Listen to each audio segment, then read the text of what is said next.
우리 주일 3부 예배 드리신 여러분들에게 하나님의 은혜와 축복이 넘치시기를 주님의 이름으로 축원합니다. 우리 그동안 1월 초부터 우리 교단의 그 캐치프레이즈 용서 사랑의 시작입니다 라고 하는 주제로 시리즈 설교를 쭉 해왔습니다. 오늘부로 그 사랑의 마지막으로 고린도전서 13장의 사랑의 15가지 특징 중에 마지막 부분을 하면서 시리즈 설교를 마치려고 합니다. 우리 지난주에는 사랑은 성내지 아니하며까지 보았습니다. 오늘 사랑은 악한 것을 생각하지 아니하고 5절 끝부분에 있죠. 사랑은 악한 것을 생각하지 않는다. 악한 것을 기억하지 않는다는 거예요. 이게 무슨 얘기냐면 상대방이 나에게 입힌 상처와 억울함, 섭섭함, 이 기록을 마음속 서랍에 보관해 두었다가 때때로 꺼내서 읽어보고 또 읽어보고 적개심에 사로잡혔다가 마음속에 혼자 분노했다가 화도 냈다가 이렇게 하지 않는다는 거예요. 남태평양에 폴리네시아라고 하는 섬이 있습니다. 이 폴리네시아 원주민들 가운데 내려오는 전통적인 무서운 전통이 하나 있는데, 이 폴리네시아 사람 원주민들은 누군가 나에게 상처를 주면, 나에게 악행을 행하면 그 내용을 붉은 헝겊에 이렇게 쭉 적어서 처마 밑에 주렁주렁 달아놓는다고 그래요. 그래서 집을 나가거나 들어올 때마다 한 번씩 쳐다보면서 복수의 불씨를 꺼트리지 않는다고 합니다. 반드시 내가 복수해주겠다, 한번 본때를 보여주겠다, 이런. 그래서 그들의 폴리네시아 원주민들의 삶은 복수가 삶 그 자체가 되었다고 합니다. 근데 사실 우리 스스로를 생각해 보면 우리 마음속 어딘가에도 이런 헝겊들이 주렁주렁 걸려 있는 것 같습니다. 누가 나에게 한 그 가슴 아픈 비수 같은 말 한마디, 몇 년 전 배우자가 나에게 했던 행동, 어떤 사람이 예전에 나를 무시했던 그 말들, 무시한 그 눈빛, 우리는 때때로 꺼내 읽으면서 기분 나빠하고 혼자서 적개심 품고 분노에 사로잡히기도 하고 그렇습니다. 이것은 우리 아담의 후손들 모든 인간의 부패한 본성에서 나오는 이야기이기도 합니다. 그런데 여러분, 우울증이 어디서 오는지 아십니까? 심리학자들은 이렇게 말을 합니다. 남들이 나에게 잘못한 것을 반복해서 생각하는 데서 우울증이 시작된다 그래요. 하루에도 몇십 번씩 몇백 번씩 반복해서 기분 나빴던 일, 내가 무시당했던 일, 이런 것을 자꾸 생각하면 그 생각에 분노와 적개심이 사로잡히는 거예요. 그러면 제일 먼저 내 마음의 감성이 파괴됩니다. 내 마음이 먼저 파괴되면 그 다음에 우울증이 시작된다는 거예요. 그래서 사랑은 과거를 묻지 않습니다. 베드로전서 4장 8절에 보면 사랑은 허다한 죄를 덮느니라 그래요. 그렇습니다. 사랑은 그 사람의 오늘과 내일을 보지 과거를 묻지 않습니다. 사랑하는 사람의 눈에는 상대방의 단점 대신에 그 가능성이 들어오는 거예요. 허물 대신에 그 사람의 미래가 보이는 겁니다. 우리 때때로 부부지간에도 아니면 서로 가까운 사이에서 나 정말 당신에게 실망했어, 나 자네에게 정말 실망했어 라는 말 너무 쉽게 합니다. 근데 그 말은 사실 완전히 끝내겠다라고 하는 선언에 가까운 거예요. 당신에게 실망했다, 이 말. 앞으로도 함께 살아가겠다는 마음이 있다면, 앞으로 관계를 계속 유지하겠다는 마음이 있다면 그 말은 함부로 해서는 안 되는 말들이에요. 상대방의 마음에 비수를 꼽는 겁니다. 어떻게 하면 상대방에 대한 적개심, 원망, 이 복수의 늪에서 빠져나올 수 있을까? 가장 좋은 방법은 내게 상처 준 사람에게서 좋은 점을 찾아내서 칭찬하는 것입니다. 어떤 사람에게도 장점이 없는 사람은 없거든요. 예수님이 그렇게 하셨어요. 시몬이 나다나엘을 찾아가서 우리가 메시아를 만났다, 예수님을 소개했거든요. 그때 나다나엘이 예수님에 대해서 뭔가를 얘기했어요. 근데 예수님에게 이게 치명적인 비수를 꼽는 말이에요. 무슨 얘기했어요? 나사렛에서 무슨 선한 것이 나겠느냐. 지역색이라고 하는 편견에 사로잡혔던 이 나다나엘, 예수님이 그 사실을 아시면서도 거기에 대해서 해명하시거나 반격하는 말씀을 안 하시고 대신 요한복음 1장 47절에 보면 이는 참 이스라엘 사람이요 그 속에 간사함이 없도다. 나다나엘이 자신에게 오니까 예수님이 그 사실을 아시면서도 너는 정말 히브리인 중에 히브리다, 참 이스라엘 사람이다, 참 하나님이 택하신 사람이다, 네 속에 간사함이 없구나 그러시면서 나는 네가 무화과 나무 아래에 있을 때 보았느니라 그래요. 나다나엘의 신앙적인 습관은 자신이 잘 찾아가는, 늘 가서 쉬기도 하고 그 무화과 나무가 있어요. 그 밑에 가서 항상 하나님 앞에 기도하는 것이 습관이었습니다. 하나님이신 예수님이 그 모습을 보신 거예요. 그러면서 칭찬을 해요. 자신을 지역색 가지고 편견을 가지고 공격했던 나다나엘, 그런데 주님은 칭찬을 하시죠. 결국 제자가 되죠. 적을 가장 효과적으로 이기는 방법은 그 적을 친구로 만드는 것입니다. 그리고 그 친구 만드는 것은 칭찬에서 시작되는 겁니다. 만일 하나님께서 우리가 잘못한 것을 그렇게 헝겊어에 적어서 매달아 놓으신다면 우리 중 누가 그 심판을 감당할 수 있겠습니까? 근데 하나님은 그러지 않으셨거든요. 내가 하나님과 원수가 되었을 때, 예수 믿기 이전에 우리의 상태는 하나님과 원수라고 그랬어요. 내가 하나님과 원수가 되었을 때도, 내가 예수 믿고 난 다음에 우리 자주 주님을 잊어버리잖아요.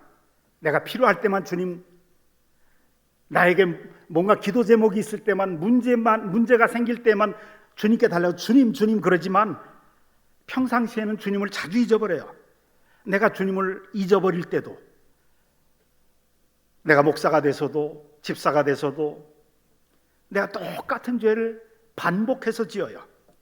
그럴지라도 주님은 나를 용서하시고 덮어주시고 징계하지 않으시고 참아주시고 기다려주신 거예요.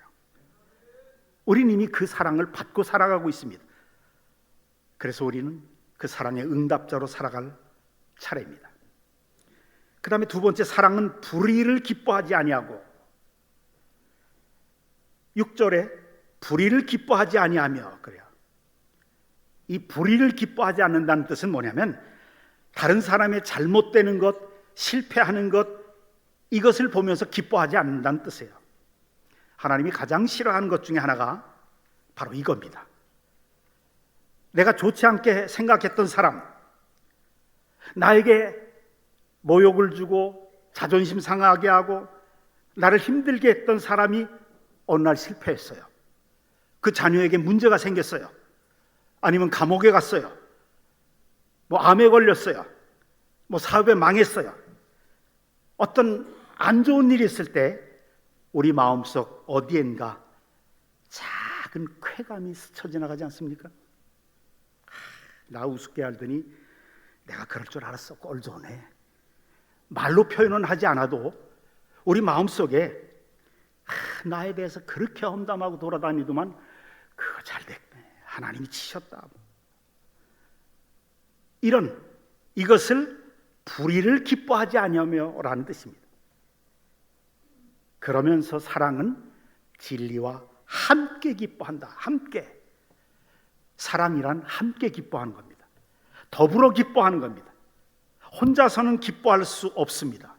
내가 아내를 기쁘게 해야 내가 기뻐요. 남편을 기쁘게 해야 가정이 천국이 되고 나도 기쁩니다. 자녀를 즐겁게 해줘야 내가 기쁜 겁니다. 예수님이 그러셨어요.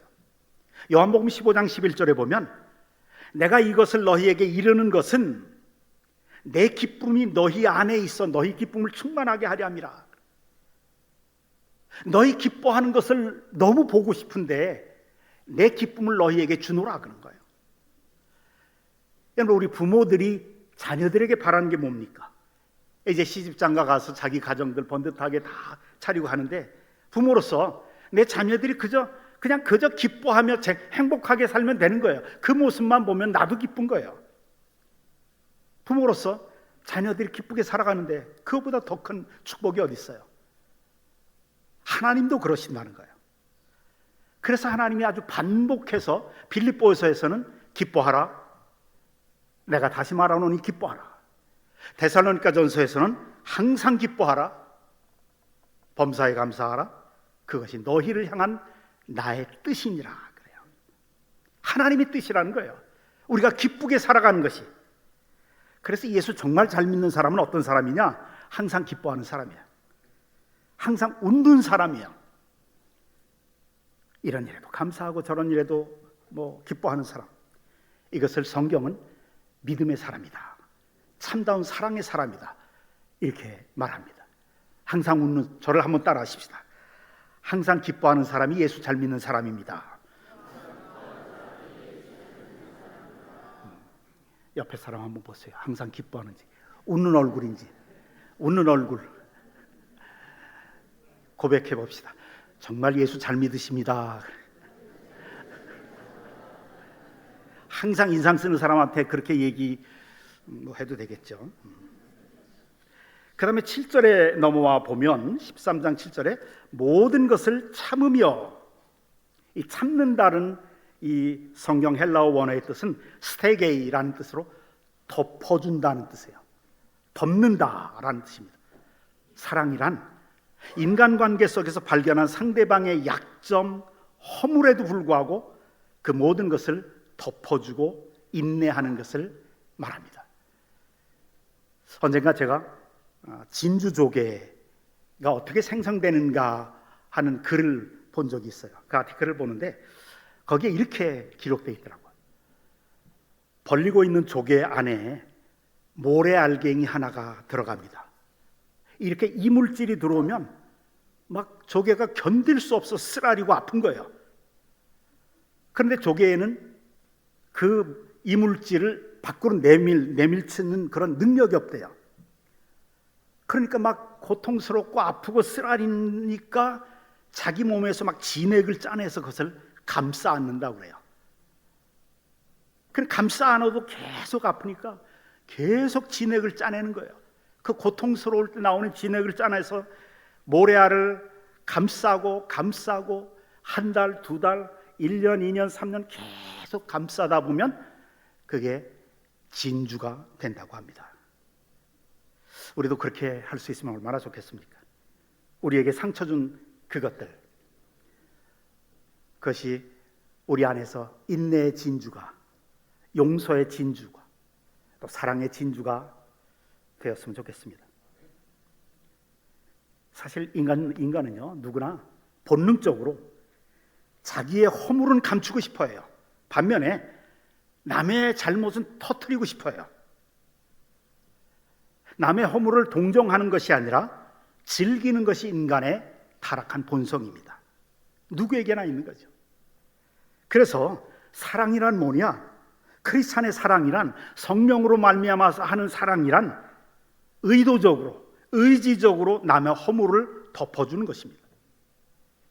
그래서 잠언 17장 9절에 보면 허물을 덮어주는 자는 사랑을 구하는 자요, 그것을 거듭거듭 말하는 자는 친한 것을 이간하는 자니라. 저는 성경을 읽다가 젊었을 때 참 이해가 안 되는 사건이 부딪혔었습니다. 그게 노아의 사건이에요. 이해가 안 되는 거예요.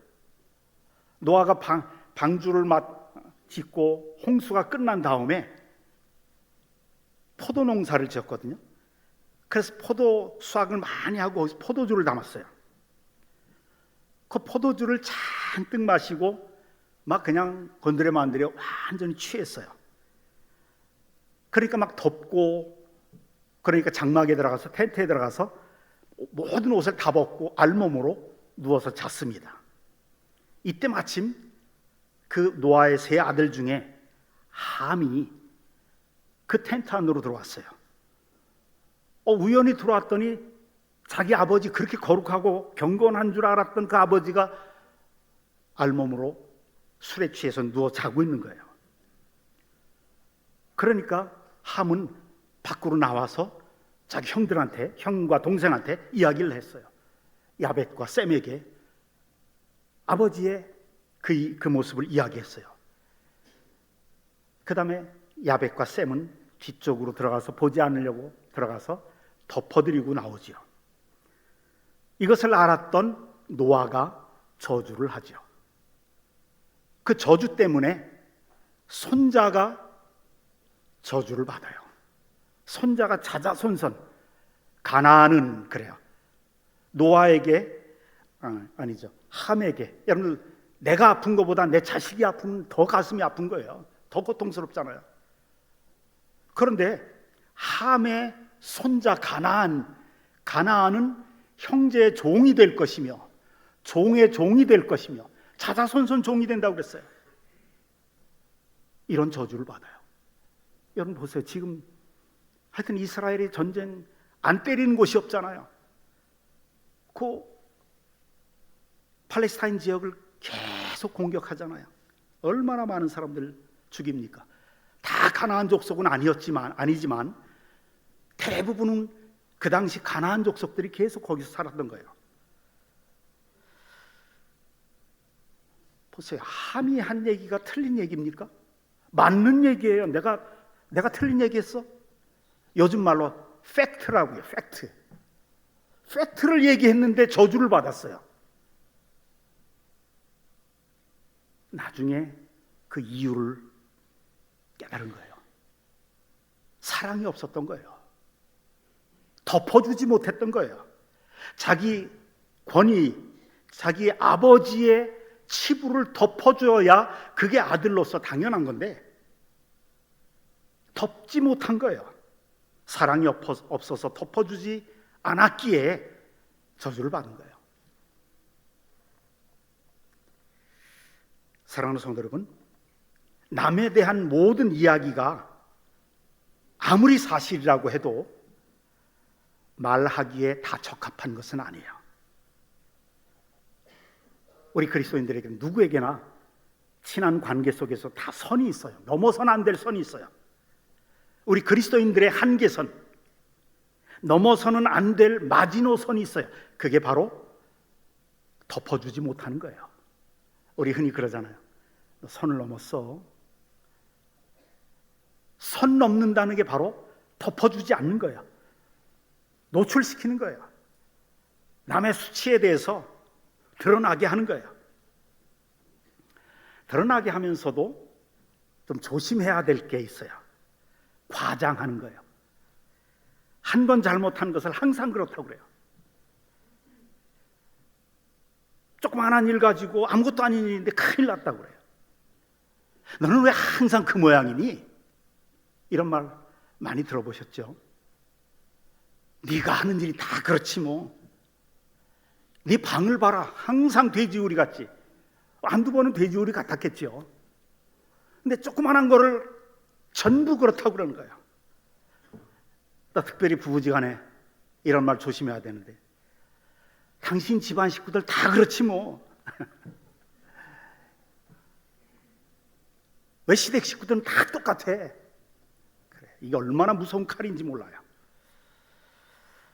일부를 전부처럼 이야기하는 게, 일부를 전부처럼 이야기했다가 하나님의 징계를 받아서 죽은 사람이 있죠. 초대교회 때 아나니아와 삽비라, 일부를 들여놓고 전부 드렸다고 이 얘기를 했다가 하나님이 그 자리에서 치셨잖아요. 제가 오늘 여러분들에게 아주 겁도 많이 줘요. 우리 그리스도인들이니까 이것을 은혜로 받아들일 수가 있습니다. 덮어주는 게 사랑이라는 거예요. 그런데 덮어줄 수 없는 경우가 있어요. 그 두 가지 경우인데, 첫째는 내가 가까운 그 사람의 그 허물을 자신이 알고 고치려고 하면 괜찮은데 몰라요. 자기에게 그 허물이 있는 것을 몰라. 그래서 이것을 알려주고 고쳐주어야 그 사람의 미래가 그 사람에게 도움이 될 것 같아요. 그럴 경우가 있어요. 그러면 그 사람에게만 얘기해야 돼요. 당사자에게 직접 말해야 돼요. 다른 데 가서 다른 사람에게 이야기하면 험담이 돼요. 사랑하는 마음으로 당사자에게 말해주는 겁니다. 그 다음에 두 번째 허물을 덮어줄 수 없는 경우가 뭐냐면 그 잘못을 덮어주면 다른 사람들이 피해를 볼 경우에 이럴 때는 말해야 합니다. 이것이 사랑이 불의를 기뻐하지 않는 모습입니다. 그 이외의 모든 경우에는 사랑은 허물을 덮어준 겁니다.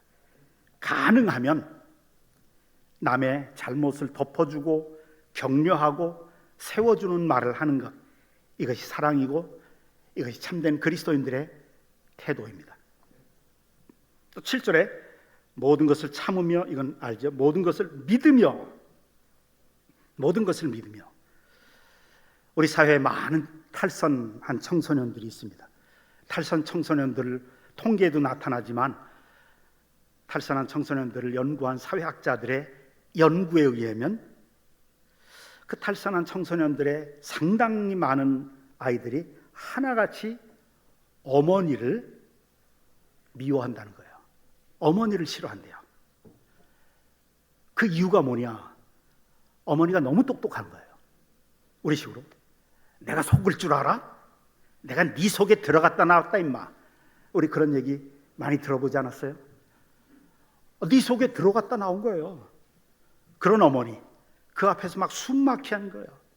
집안에 들어오기만 하면 자기들 머릿속에 다 꿰뚫고 있는 어머니, 뭐 말을 해도 적당하게 그냥 믿어줘야 되는데, 그러니까 기댈 곳이 없어요. 방황하는 거예요. 뛰쳐나갑니다. 정신적인 고아가 되는 거예요. 여러분, 어머니의 매력은, 진정한 매력은 자식을 믿어주는 데 있습니다. 모든 사람이 다 나쁜 놈이라고 해도 어머니는 속고 속으면서도 끝까지 믿고 기다립니다. 아니에요, 우리 아이 착한 아이예요. 거기에 어머니의 고귀함이 있는 것입니다. 사랑하기에 믿어주는 것. 능력이 없어서 속는 것도 아니고, 몰라서 속는 것도 아니고, 얼마든지 따질 수 있고 비판할 수 있고 아예 뒤집어 엎을 수도 있습니다. 그런데 사랑하기 때문에 믿어주는 거예요. 그러질 못하니까 청소년들이 많이 탈선한다는 것이 사회학자들의 연구 결과입니다. 믿어줄 때 거기에서 기적이 나타나요. 어느 교회 장로님의 간증을 읽은 적이 있습니다. 이 장로님이 사업을 하다가 크게 실패했습니다. 하루아침에 큰 빚을 지게 됐어요. 직원들에게 몇 개월치 월급도 못 주고 아내에게도 자녀들에게 똑같이 면목이 없어요. 하루는 밤늦게까지 남아서 사무실에 있다가 도저히 해결할 방법이 없어서 옥상으로 올라갔습니다. 별의별 생각 다 나는 거예요. 이제 나는 망했구나. 이대로 그냥 뛰쳐나가서 노숙자가 될까? 그냥 여기서 뛰어내릴까? 별의별 생각까지 다 하다가 자정이 다 돼서 이제 힘없이 집으로 돌아왔습니다. 그런데 집에 안팎에 불이 환하게 켜져 있고 단정하게 앉아서 기다리던 아내, 그 아내는 들어오는 남편을 보고 미소를 지으며 말합니다. 여보, 좀 늦으셨네요. 그리고 그를 방으로 데려가서 잠깐 기도한 후에 그 권사님이 남편 장로님에게 이렇게 말합니다. 여보, 온 세상 사람들이 당신을 손가락질해도 나는 당신의 진실을 믿습니다. 당신 사업에는 부도가 났지만 당신의 진실한 인격만은 부도 나지 않았다는 것을 저는 잘 압니다. 당신은 결코 나쁜 사람이 아니에요. 그리고 나는 당신이 반드시 다시 일어날 것을 확신합니다. 욥이 다시 하나님의 축복을 받아서 일어난 것처럼 당신도 언젠가는 다시 일어날 겁니다. 나는 지금의 당신을 그 어느 때보다도 가장 뜨겁게 사랑합니다. 장로님은 자기 체면도 있고 그냥 그 앞에서 펑펑 울었다고 그래요. 그리고 장로님이 다 울고 난 다음에 이런 이야기를 합니다. 온 세상이 다 나를 죄인으로 보더라도 당신만 나의 진실을 알아준다면, 믿어준다면 나는 반드시 다시 일어날 것입니다.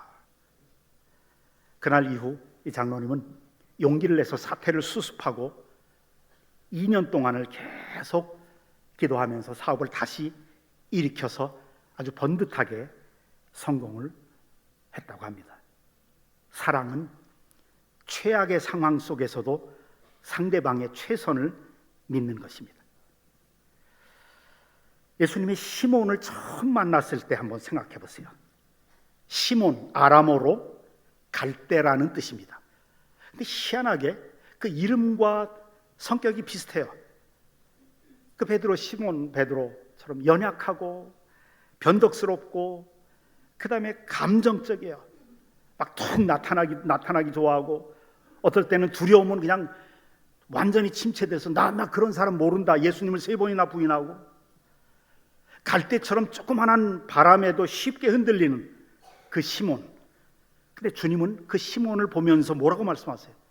내 이름을 게바라 하리라 그래요. 게바라 하리라.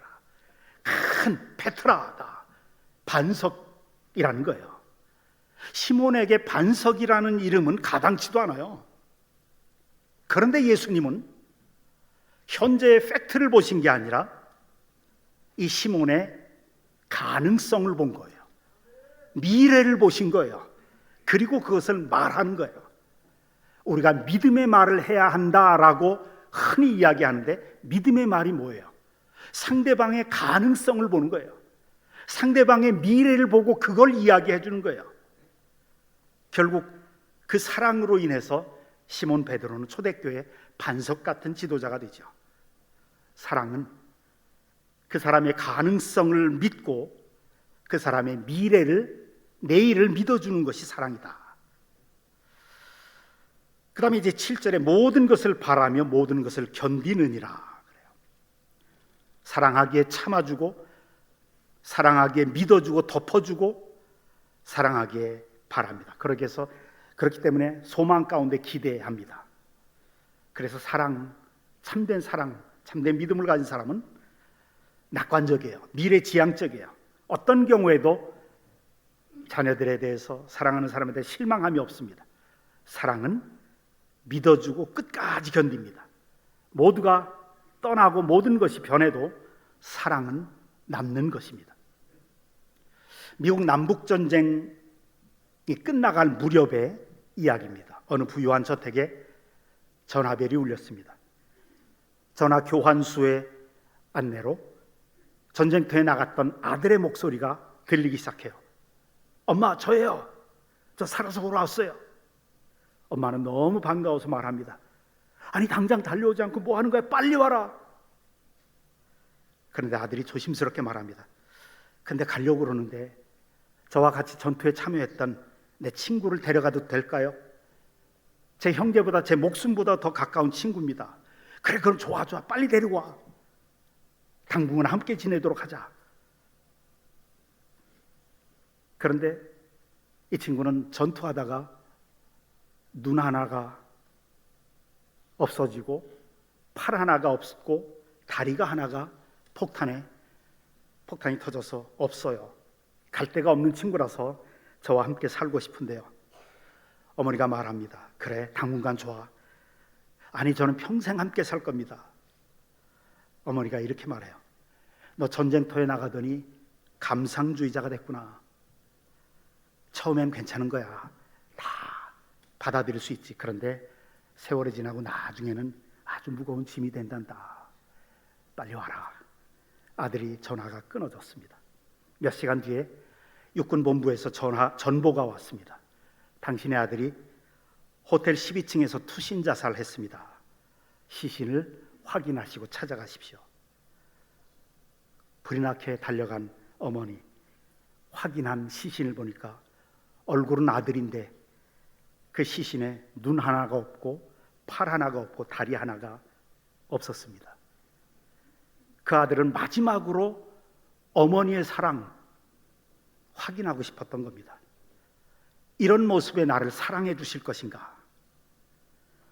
그 사랑의 확인을 그런데 듣지 못한 거예요. 그래, 괜찮다, 사랑한다, 그 말 한마디를 어머니로부터 듣고 싶었는데 듣지 못했습니다. 그래서 절망입니다. 그래서 12층에서 뛰어내린 거예요. 그 아들을 누가 죽인 것입니까? 사랑은 끝까지 견디는 것입니다. 어떤 비난도, 어떤 고난도, 어떤 상처도, 어떤 실패도 견디는 것입니다. 사랑하는 성도 여러분, 우리는 이미 그런 사랑을 받은 사람들입니다. 내가 하나님과 원수되었을 때에도, 내가 주님을 잊어버리고 내가 세상 곁길로 나갔을 때에도, 내가 직분자면서도 똑같은 죄를 반복해서 짓는데도, 지금도 주님은 나를 버리지 않으셨습니다. 덮어주셨습니다. 믿어주시고 기다려주시고 계십니다. 끝까지 견디고 계십니다. 그 사랑의 빛을 우리는 지고 있습니다. 이제 우리는 그 사랑의 응답자로 오늘을 살고 내일을 살아갈 것입니다. 하나님이 우리 인생 속에 보내시는 많은 사람들, 그렇게 사랑하며 살아가야 합니다.